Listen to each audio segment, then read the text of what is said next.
यह कहानी एक आदमी के डर से शुरू होती है जो खिड़की से बाहर देखता है और समुद्र की सतह पर अचानक उठती हुई विशाल लहरें और उसके पीछे दिखाई देती कुछ बेहद विशालकाय टेंटिकल्स देखता है। लेकिन इस घटना की शुरुआत तो एक भूगर्भीय सर्वेक्षण से हुई थी। उत्तरी ध्रुव की बर्फीली जमीन पर जहां तापमान -70 डिग्री तक पहुंच चुका था, एक खोजी दल एक मिशन पर था। तभी जूलिया को बेस कैंप से एक आपात कॉल मिली जिसमें चेतावनी दी गई कि एक खतरनाक बर्फीला तूफान आ रहा है और टीम को तुरंत काम छोड़कर लौटने को कहा गया। मगर टीम का एक सदस्य, जिसे सब हुजीगेस कहते थे, अभी समुद्र में भारी मात्रा में सोनार उपकरण डाल रहा था ताकि पानी के नीचे डेटा इकट्ठा किया जा सके। इसी दौरान एक रूसी पनडुब्बी उनके नीचे से गुजर रही थी। रूसी स्टाफ ने उन उपकरणों को देखकर नाराजगी जताई और उन्हें समुद्री जीवन में खलल डालने का दोषी ठहराया। तभी पनडुब्बी में तेज और लगातार बढ़ती आवाज दर्ज की गई। जूलिया ने जमीन पर खड़े होकर देखा कि सारे उपकरण अजीब तरह से संकेत देने लगे हैं और जमीन में कंपन हो रहा है। उसे खतरा महसूस हुआ और उसने हुजीगे को तुरंत वापस लौटने के लिए कहा। तभी थोड़ी दूर पर बर्फ की सतह फटने लगी। हुजीगे ने तुरंत उपकरण फेंके और दौड़ना शुरू किया। दूसरी ओर पनडुब्बी स्टाफ को एक जोरदार जैविक आवाज सुनाई दी जिससे पूरा दल अलर्ट हो गया। तभी पनडुब्बी जोर से हिलने लगी। हुजीगी और उसका साथी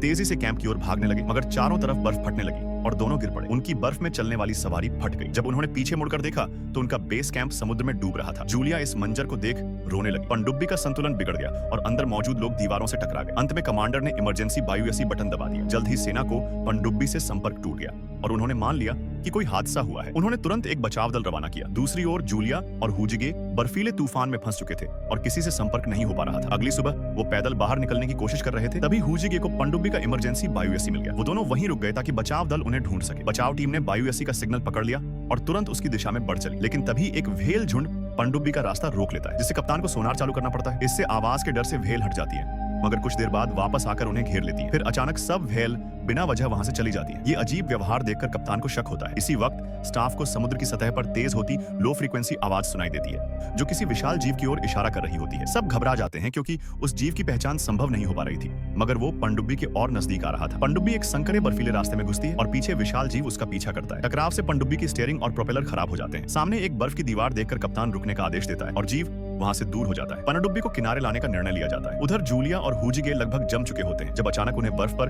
एक पनडुब्बी दिखती है। जूलिया खुशी से उसकी ओर भागना चाहती है, लेकिन हुजीगे उसे रोकता है क्योंकि वह पनडुब्बी रूसी झंडा ली होती है। रूसी कमांडर उन्हें देखता है, समझता है कि ये उनके खोजी दल के लोग नहीं है, लेकिन इंसानियत के नाते उन्हें पनडुब्बी में चढ़ने देता है। कप्तान सोचता है कि चूंकि इमरजेंसी सिग्नल इसी जगह मिला तो लापता पनडुब्बी शायद पास ही हो। वह क्षेत्र में खोज तेज करने का आदेश देता है। जब उसे पता चलता है कि जूलिया एक जियोलॉजिस्ट है तो वह उससे ब्लास्टिंग साइट और हादसे के बारे में पूछता है। सब कुछ जानने के बाद कप्तान को शक होता है कि ब्लास्टिंग का संबंध लापता पनडुब्बी से है, लेकिन गहन खोज के बाद भी कोई सुराग नहीं मिलता। अब कप्तान मान लेता है कि लापता पनडुब्बी शायद डूब चुकी है और सुझाव देता है कि वो बेस पर लौट जाए क्योंकि आसपास एक अनजाना विशाल जीव मंडरा रहा है जो किसी भी वक्त हमला कर सकता है। रास्ते में स्टाफ को फिर से उसी जीव की आवाजें सुनाई देती हैं जो सीधा उनकी ओर बढ़ रहा होता है। कमांडर तुरंत दिशा बदलने और छुपने का आदेश देता है। थोड़ी दूर एक नॉर्वे का ड्रिलिंग प्लेटफॉर्म होता है जहां कमांडर के सिग्नल पर समुद्र की सतह की जांच शुरू होती है। तभी समुद्र में विशाल लहर उठती है और वही नजारा दोहराया जाता है जो शुरुआत में हुआ था। पनडुब्बी का स्टाफ पेरिस्कोप से देखता है कि प्लेटफॉर्म पर एक विशाल ऑक्टोपस हमला कर रहा है। सब दंग रह जाते हैं। चंद सेकंड में वो पूरा प्लेटफॉर्म तबाह होकर समंदर में समा जाता है। सभी मान जाते हैं कि यह ऑक्टोपस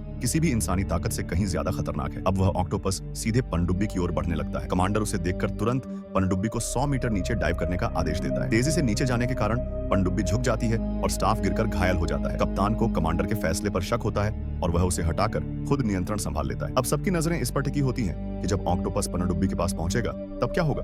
कप्तान ने तुरंत टॉर्पीडो दागने का आदेश दिया। तेज धमाके से सबको लगा कि उन्होंने विशाल ऑक्टोपस को खत्म कर दिया है और सभी ने जल्दी से शैंपेन खोल ली। मगर कुछ ही देर बाद रडार ने फिर संकेत दिया कि ऑक्टोपस अब भी उनकी ओर बढ़ रहा है। कप्तान ने 2 और टॉर्पीडो दागने का आदेश दिया, लेकिन इस बार भी कोई असर नहीं हुआ। ऑक्टोपस अब भी नजदीक आ रहा था और उसकी आवाजें और भी तेज हो रही थीं। अब साफ हो चुका था कि कप्तान की रणनीति नाकाम रही, लेकिन वह अपनी प्रतिष्ठा की वजह से कमांडर को वापस बुलाने में झिझक रहा था। कमांडर ने उसकी हालत भांप ली और सबकी सुरक्षा के लिए बिना बहस किए फिर से जिम्मेदारी संभाल ली और नए आदेश देना शुरू कर दी। तभी ऑक्टोपस ने अचानक हमला कर दिया। उसकी एक टेंटिकल ने जोर से पनडुब्बी पर वार किया जिससे पूरी पनडुब्बी हिल गई और संतुलन खो बैठी और समुद्र की गहराई में गिरने लगी। उसने दोबारा वार किया और टॉर्पीडो सिस्टम को भी नुकसान पहुंचा दिया। कंट्रोल रूम में सभी लोग लड़खड़ा गए और सिस्टम को समय पर संचालित नहीं कर सके। अब पनडुब्बी 700 मीटर की गहराई तक गिर चुकी थी। ऑक्टोपस ने उसे चारों तरफ से घेर लिया था और पनडुब्बी उसकी तुलना में बेहद छोटी लग रही थी। कमांडर ने तुरंत साइलेंट मोड चालू किया और सभी से कहा कि रडार और सोनार बंद कर दो और बिल्कुल चुप रहो। थोड़ी देर बाद ऑक्टोपस को शायद पनडुब्बी की मौजूदगी महसूस नहीं हुई और वह दूसरी दिशा में चला गया। सबने राहत की सांस ली। इसके बाद सभी एक साथ बैठे और तय करने लगे कि क्या लापता पनडुब्बी की खोज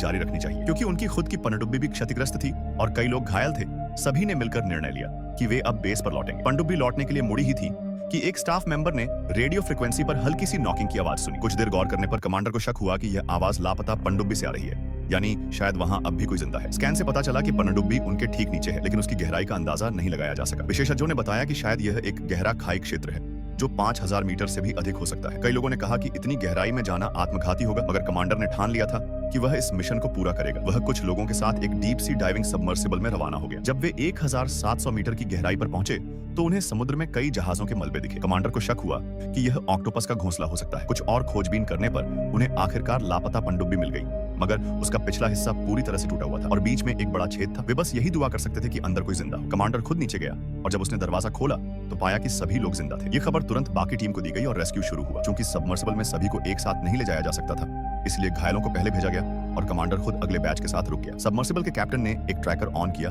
ताकि दोबारा उसी जगह पर लौटना आसान हो, मगर एक सदस्य ने चेतावनी दी कि यह ट्रैकर ऑक्टोपस का ध्यान खींच सकता है, इसलिए उसे तुरंत बंद कर दिया गया। थोड़ी देर बाद पहला बैच सुरक्षित पनडुब्बी पर लौट आया। जूलिया भी उनमें शामिल हो गई और घायलों की देखभाल में लग गई। तभी रडार ने संकेत दिया कि ऑक्टोपस फिर लौट आया है। कप्तान ने तुरंत इंजन और रडार बंद करने का आदेश दिया, जिससे पनडुब्बी एक बार फिर नीचे डूबने लगी। इस दौरान ऑक्टोपस ने एक भारी पत्थर को धक्का दे दिया जो सीधे पनडुब्बी पर गिरा, लेकिन सौभाग्य से पनडुब्बी को नुकसान नहीं हुआ। सभी अंदर बैठे लोग सांस रोककर चुपचाप बैठे रहे ताकि ऑक्टोपस को उनकी मौजूदगी का एहसास न हो, मगर जैसा हमेशा होता है, खतरे के वक्त ही कुछ गड़बड़ होती है। गहराई और दबाव के चलते पनडुब्बी की पाइप फट गई और अंदर अफरा तफरी मच गई। दूसरी ओर सबमर्सिबल दूसरी टीम को लाने के लिए वापस पहुंच चुका था। हुजिगी, जो पहले ड्राइवर रह चुका था, उसने सबमर्सिबल चलाने की जिम्मेदारी ली, मगर जब वह पनडुब्बी से जुड़ रहा था, गलती से ट्रैकर ऑन हो गया। जब उसने उसे बंद करने की कोशिश की, तब तक ऑक्टोपस को सिग्नल मिल चुका था और वह अब उसी दिशा में बढ़ चला। इससे पनडुब्बी को कुछ राहत मिली, जो तब तक अंदर से क्रश होने की कगार पर थी। कप्तान ने तुरंत इंजन स्टार्ट कर ऊपर उठने का आदेश दिया। दूसरी टीम सबमर्सिबल में सुरक्षित बैठ चुकी थी। कमांडर ने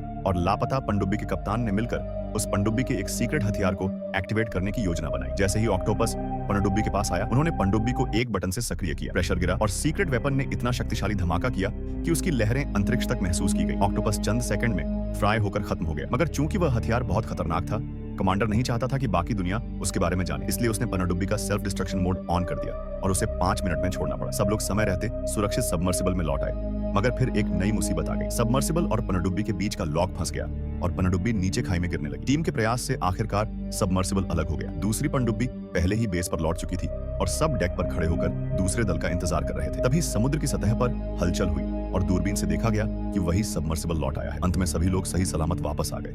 तो यह थी 2025 की रूसी मॉन्स्टर फिल्म जी हांग क्वान जी की पूरी कहानी। फिल्म के वीएफएक्स काफी अच्छे थे, खासकर ऑक्टोपस काफी रियल लगा, लेकिन स्क्रीन टाइम थोड़ा कम था और कहानी की गति थोड़ी धीमी रही। फिर भी यह एक शानदार मॉन्स्टर थ्रिलर है। अगर आप मॉन्स्टर फिल्में पसंद करते हैं तो इसे जरूर देखें। आज का वीडियो यहीं खत्म होता है। धन्यवाद और अगली बार फिर मिलेंगे।